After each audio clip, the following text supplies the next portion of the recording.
promesse de la victoire, Jésus le ressuscité a reçu la gloire de la part des disciples de la vérité du secteur ecclésiastique du Centre 1, venus l'adorer lors de ce culte marquant la fin du jeûne de janvier 2026.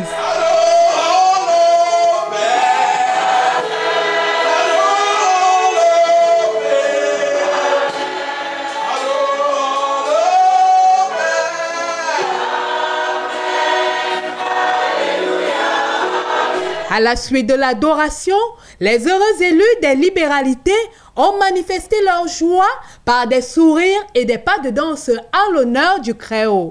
Venu le moment des témoignages vivants, plusieurs bien-aimés n'ont pas manqué de proclamer les hauts faits de l'Éternel. Quant à la phase de la récitation des versets bibliques qui étaient à retenir par cœur lors de ce jeûne, soldats, guerrières, messagères armées et conquérants ont eu la grâce de restituer les versets de chaque semaine que l'Éternel leur a donné de garder. 113 verset 9. Il donne une maison à celle qui était stérile. Il en fait une mère joyeuse au milieu de ses enfants. Louez l'Éternel.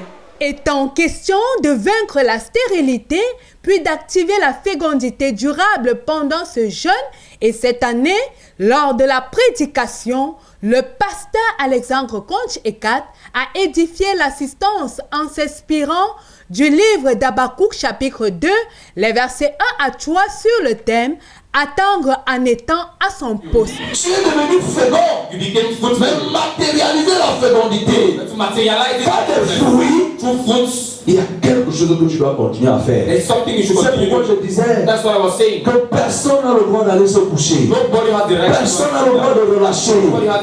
Personne n'a le droit d'aller s'endormir. C'est pourquoi donc Habakkuk vient nous donner ce conseil. J'étais à mon poste. I was at my watch.